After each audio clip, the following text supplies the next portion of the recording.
and welcome back to the Bourbon Barrel Talk. This is your host, Scott Minton, and we are back in the Brock Bourbon Bar, and we're heading out west. High West. Park City, Utah. Absolutely. A great place. So, we had the... Last time we talked about it, it was actually a virtual interview. 100%. I was about to say, we had the luxury or the privilege of interviewing Isaac from High West, and we've developed a pretty good relationship with them out there, and they sent us 3 bottles over the last, couple of months, and honestly, we've just been so busy, and then I had a ton of family stuff going on in December, so we didn't get to do these until now, but we've got 3 fantastic bottles from, what I've heard. Not tried them yet, so we're going to run through these bad boys. We've got the BouRye, we got the Casa Noble, and then the Midwinters, I think it's Act 12 or Batch 12, Act 1 or something like that. Act 1 of 12, yep. Yep, gotcha. Act 12, Scene 1. Yeah, there we go. Yeah, however they do that collab on that. It always confuses me, I swear, but I should remember that Act 1 scene. Act 12 sexy scene 1. of a bottle, Scotty. That's my favorite. Dude, I love their bottles in general. I just like that antique look that all the High West bottles have, that bubbled glass, and they there's a lot of attention to detail in these things. So just to bring back the conversation we had with Isaac for some of the people who were not that are here and listeners who might not have caught it from that last interview, but the whole design around the bottle is that the owners, whenever they were picking out the bottle, they wanted to have that out west, like the old Western style feel to it, to where like a cowboy would come into a bar, grab the bottle, have a big enough cork where they could put it in their mouth, pull the cork out with their teeth, and then pour the whiskey. Yep. That's a whole reasoning behind the corks for this. It harkens back to the days of the Old West. You had to work it in there, didn't you? I just had to, just because I felt like you were going there. I just wanted to beat you to the punch. All right, so I remember those days. We're starting back to the BouRye. The BouRye. What's this thing hitting at? I think it's like 104 or something. Oh no, not even that. It is. Let's see. I apologize. I thought you were ready. I mean, dude, yeah, it's 92 proof. 92 proof. All right. Yeah, 46%. I was doing One math of in them my was head. 104. It must be the Casa Noble. Yeah, I think it's the Casa. Dude, the nose on this thing is just crazy. And for those that don't know what a BouRye is, it is a combination of both bourbons and ryes blended together. Was there any background or detail on this batch specifically, the 24 or whatever it is? Yes. So we're looking at is at least the rye portion is MGP, aged at least 10 years. It's the 95.5, typical MGP. There is from High West, being its High West distillate is 80 rye, 20 malt. And then the bourbon that is coming into it is from an undisclosed Kentucky distillery, which is 8. That doesn't make sense. It's mistype on here. So it was saying it should be 78 corn, 10% rye, 12 barley, and also a little MGP, which is 75 corn, 21 rye, 4 barley. So basically they took 2 ryes, blended it together, and then 2 bourbons blended together, then blended both batches to this. So the Kentucky distillate you said was what, 78? Well, it was listed as 8, 10, 12, which obviously doesn't match right. So I had to redo math in my head. So it's 78 corn. Gotcha. 10 rye, 12 barley. So is there a breakdown of rye versus bourbon?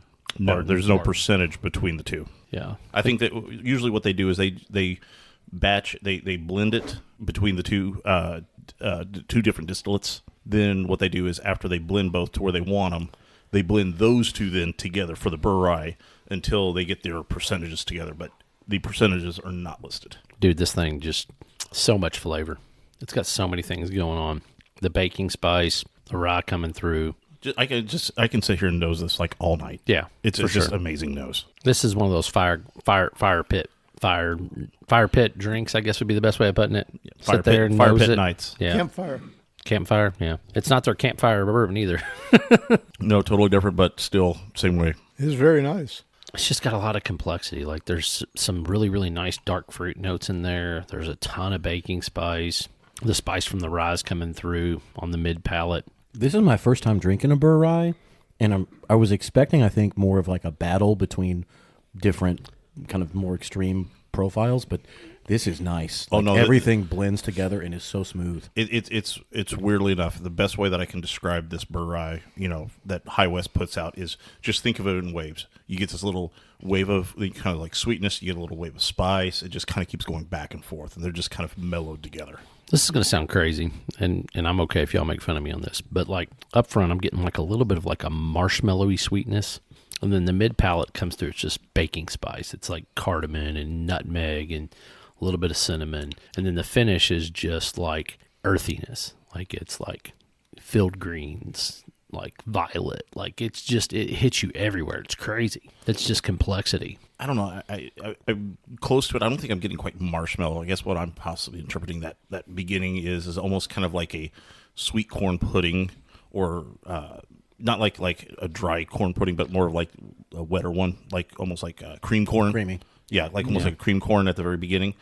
And then it just kind of segues that spice content. Yeah. Just goes up, then it kind of plateaus, and it just stays through the finish. Yeah. What's changed a lot for me is the nose. I didn't get this at all when we first cracked it, but now that I've been kind of twirling it and it's been open a bit, I'm getting a really nice sweet mint on the nose. Teach you their own. I think it's coming from. So listen, from that. I'm not rye. I'm not a big mint part of the fan in mash bill. general. You know me, but like I don't get mint on that nose, but like there's definitely something there. Like I said, when I said I'm getting like field green, but to me it's all on the finish. Like it really comes through on the finish, not as much on the nose. What about like a watered? Sorry. Oh, what do you need? Yeah, I need the bottle back. All right, send the bottle down. What I'm almost getting is, if you think about it, like a watered down ginger on the nose. Okay. It's That not like might be. like a fresh cut ginger of any sort. It just like say it's been sitting around in some water. It's kind of really toned down, but I just like that really subtle. To me, is just a little bit of ginger. Verner's? I'm about to say, I think somebody behind me just ears perked up as soon as she heard Verner's. So I tell you Mostly I what, was messing with Scott because yeah. Listen, we all Bloomberg. we all know there's only about 3 different ginger ales in the world that are up to snuff for Cookie Man, Mr. Banker, whatever you want to call me. I've been called a lot of stuff. I'm not adding water to this. I can't do it. I'm afraid it'll turn into. I'm taking just one for science. Scott. I'm thinking it's just going to turn into a rye mess. Yeah, no, that's what I was wondering.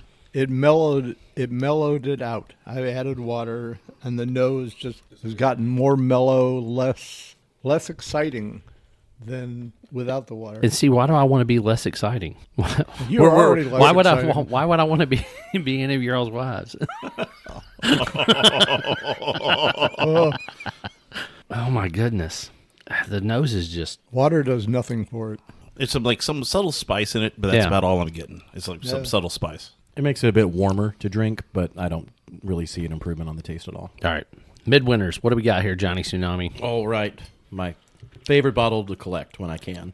This is their limited engagement, of course, Act 12, Scene 1. And I was doing a little bit of research on it. It is their Rendezvous Rye and then blend of other straight rye whiskeys that have 2 different mash bills. The first is a 95 rye, 5% malted barley that is distilled in Indiana. And the second mash bill is an 80% rye, 20% malted rye that is from High West. That's out in Utah. 49.3% alcohol content, so 98.6. 98.6, yeah. Oh, man. See, that's all I needed in high school to learn math. Just put some freaking bourbon labels in front of me, and I can convert. Multiply by 2. Yeah. Multiply by 2. You know what? It sounded more complicated in my head, Nick. Wow, It's your I'm body temperature. yelling at me here over here. I will say, if you're not prepared for that first pull on the nose, the sweetness and earthiness kind of like combo hits you really hard and quick. But I'm not saying it's bad whatsoever. Dude, the nose is just like it is. It's sweet. It's like sweet, dark fruit, like all kinds of complexity running through. Almost like a plum. There's a little bit. I'm afraid there's a little mint on this thing because I feel like I'm getting. I feel like I'm getting the hint. I'm getting a hint of mint on the nose. No, I think that's probably the best midwinter nose I've had. I mean, That's pretty Really? good. But I've only had from okay, 10 okay.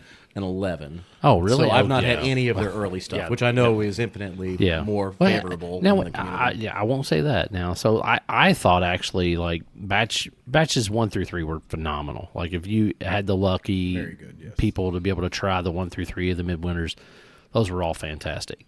4 I thought was like, it was okay. It wasn't spectacular. It had some note, but then you kind of run from there. So 6 and 7 were good. 8 was fine. 9 was lackluster, I thought, as well. I thought 9 was one of the best ones. Did you really? So which one? Which 9 was the one that improved over 8, but the 10 was the one that went tanked. Yeah, that's right. You're right. 10's 9 one- to 10. Yeah, 10. 10's when they did the white port. Right. Yep. And then a lot of people thought that the 11 was that the first of the mass batched one. Yeah, I think so. And they thought that was going to. A lot of people thought it was going to worsen it, but it actually wasn't bad. It was actually still better than 10. And then so far, at least on the nose of this one harkens back to 8. Look at the legs on this thing. Carl, I appreciate your supportive gestures, hand gestures over there, because everyone at this table knows that I, in my dumbassery, collected the entire Act 10 scenes 1 through 6. We don't want to see your scenes. We've already seen too many. I have given you the plumber's crack a couple times, I'm fairly certain. I'm about to say it's cold enough. You shouldn't be showing any crack. Man, Suspenders. I've lost weight, so that helps. I'm always excited, man, when you get a nice like spicy rye like this, and then the port just kind of comes through, it marries in, gives it a little bit of sweetness to go with it. Yeah, just gentle pat on the tushy. These are typically the best drink to drink in the winter. Like when this was released, wintertime, you can't beat these.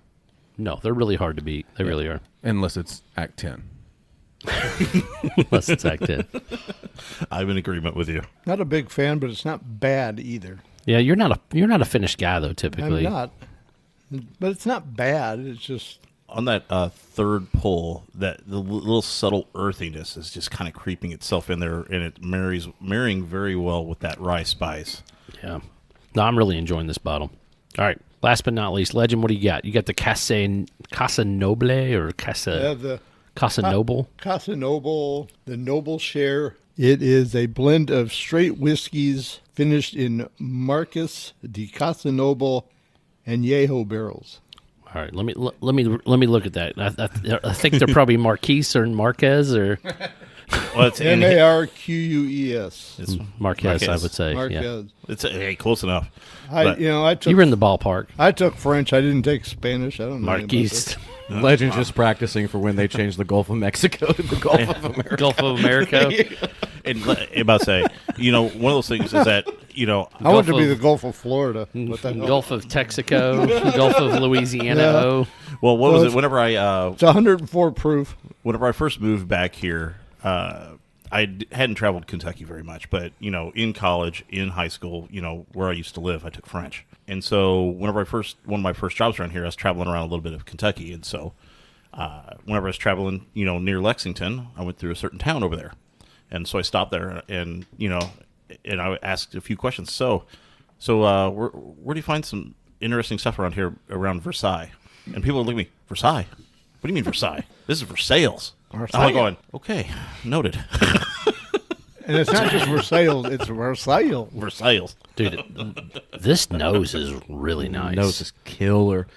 It's hard to pick up a lot of bourbon, though. No, it's It's much tequila forward. It is for very sure. tequila centric. But that being said, like I'm not typically a tequila finished person. Like that's not my cup of tea. Whereas I know the Legend likes it, but this nose, I'm hoping the mouth and the palate comes through what this nose is bringing. I'm about to say, I have some very Not- good tequila back over there. Not only is it tequila, but there is a small portion finished at Amburano wood barrels to complement the agave characteristic. So we're gonna have some cinnamon tequila, So It's the Snickerdoodle tequila. snickerdoodle tequila whiskey.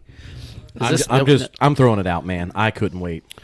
Will you hand me that bottle, Legend? I want to look at it. I'll wait here. for a second. I guess. No, I mean you can talk. I mean you can do whatever. I mean just the nose alone, like I said. I mean it's like cinnamon. Like I said, it was like one of those weird things. I was like, it's tequila and cinnamon. It's like a cinnamon toast crunch Captain what is the other Captain Morgan. No. Captain Crunch. Yeah. It's like a combination of a really sweet cereal. Yeah. But Yeah. I mean, I would drink that over tequila. Well, here's the interesting thing. The nose is very much tequila-esque. The taste is you're getting back to more of a heavy snickerdoodle, sweet dessert type taste.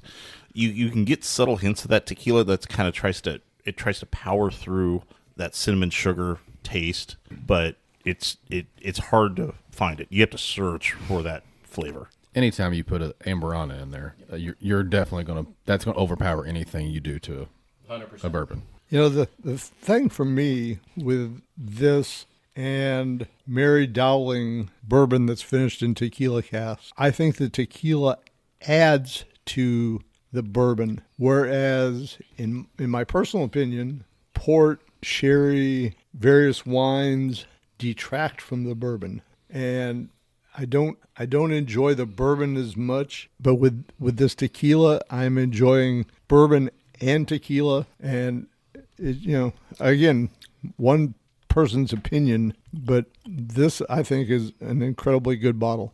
Actually, by the time we're getting to the second and third pulls, sorry, not pours, that tequila is starting to work its way out. It is from behind. It is. I'm actually going to add water to this one. Can I get a water dropper? I'm kind of curious if it will mellow out the cinnamon enough to let a little bit more dance around on this thing. So, Legend, do you like tequila by itself? I do. Do you like wine by itself? I like red wines. I think we have our answer. I like red wines, but not. That's why you like tequila finish. But it's not. I'm not a big wine drinker. Yeah. Mostly because my wife and I have very different wine tastes, and so we don't drink wine together, unless, if we go out, we'll have she'll have an old fashioned, I'll have an old fashioned. We rarely ever drink wine out. So interesting enough. Stop showing me stuff. Sorry, tech support's over here trying to distract me. Interesting thing is that I tend to enjoy the rye finished in either, say, Armagnac, cognac, sherry, port, even VDM. Yes. A lot more than I do the bourbon. yes. Because I think the rye marries a lot better with those finishes. Oh, Yep. yeah. Yep. I agree to that. VDN rye is very good, but it's one of those things that I rarely ever would have. Yeah. I'll tell you what, I think a couple of drops actually helps this. It enhances the flavor. It kind of mellows it out just enough to give you the opportunity to run. Oh, you want a little more liquid? That's fine. Passing it around. No, So- I'm in agreement with you. It mellows out the cinnamon toast crunch. Absolutely. It mellows that out enough to let the tequila kind of shine through a little bit more, and then it goes back to the whiskey flavor. So it's kind of you get the cinnamon up front, you get that little bit there, and then you get a couple of those like enhanced flavors that's coming from a good finished tequila, and then it goes straight into the actual whiskey itself. Yeah, I get the water gives it a little bit extra spice hit, and that actually lets that tequila kind of shine a little bit coming in behind after that rye hit. Yep. That water really brought out a lot of vanilla in the nose. for Yeah. me. Yep. Like immediately. Yep. It did. Yeah. That's what I said. I think the water enhanced this quite a bit. This is probably something that you would put on a rock. put in a glass with a big rock and just let it do its thing. So this is the first tequila finish I've had, and the only thing I can really, my brain wants to compare it to is like Starlight's Ambrana finished in the rum. But with that bottle, I feel like you get a lot less of the rum on the nose and more on the palate. And this, you get more of the tequila on the nose and less on the palate, except when you add water, like you said, and then it kind of breaks through that barrier a little bit more. Yeah, that agave just really, really marries much better with a little bit of water on this thing. Yeah. To me, the Ambrana is not something I've ever been a fan of. And I don't know what the percentage is in this particular bottle, but whatever the combination is, this is incredibly solid. Yep. Yeah. I With enjoy water, this. without water, either way, you get two different tastes, but they're both really, really good. Well, I'm kind of wondering too, like, is in terms of expense, would it be cheaper or more affordable to purchase the tequila barrels to age, and then because you said that they add some of the Amburana into it, but it is aged in a tequila barrel. Well, probably what they did was So I just wondered how that affects They might have taken flavor of it. Amburana staves and stuffed it in a tequila barrel and let it finish out. And let it finish in. Okay. Or the other thing is they had Amburana barrels, they had the tequila barrels, and then they just did a blend. Yeah. From each of those with the same distillates. I don't think there's that much Amburana in it though. Yeah. There's not. I think they literally threw some staves in there, and you got that little bit because it doesn't take much. It does. Amburana. Amburana goes a long way. I mean, we Yes, did it's an episode overpowering. where We did our tests. who was it? Midwest, Great Midwest sent us some Amburana chips, and we were able to basically we made a couple of different small batches ourselves. Oh, I believe a it. couple gallons, and we ran those things, and I'm talking 13, 14 days done. It was ready to go, and I used less than they recommended to use. And they both turned out fantastic for what it was, but. Because we did one that was barrel strength, and it was a blend of a little bit of everything. Then we did the other one was like a 50-50 blend between Oakfo 100 and Wild Turkey 101. So I took an Amburana stave and put it in Buffalo Trace Mash Bill 1 White Dog, and forgot about it. It was sitting underneath the counter. Completely forgot about it for about a year. oh god, a year. Yes. And it was in a little mason jar. I was cleaning the shelves out one day, and I was like, "Oh my goodness, I wonder what this tastes like." I'll have to bring you a sample. It's pretty fantastic. Is it really? Yes. I Plain White Dog. I mean, it is. I mean, It is wild. I could see that because that white dog would be very powerful, not, really ever touched a barrel. So it probably took on it.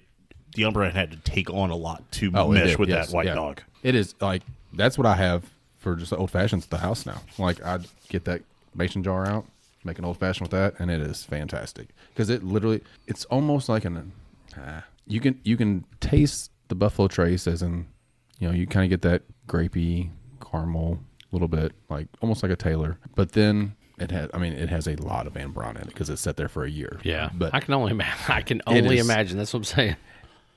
It's a lot. It's very different. It's definitely you can't drink it by itself. A little bit, it's fine, but an old fashioned, it makes great old fashions.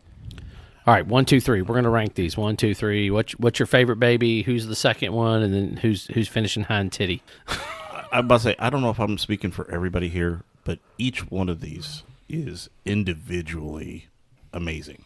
They're all great. They're all solid, good pours for sure. 100%. I don't know if I can pick. I'm going to take a hot minute to think about this because I don't know. It's rough. You want me to go first? You go ahead. I'll go first. I don't usually go first because I like to give my opinion last, and I don't like to sway anybody's opinion. You want to go first? Then I'll Johnny? go first. All I'll right, throw Johnny, it in there. Go ahead. And I'm kind of surprised. Becky would like you to go first once in a while. Well, Becky didn't have a problem with me going first. You can tell by how she's walking the next morning.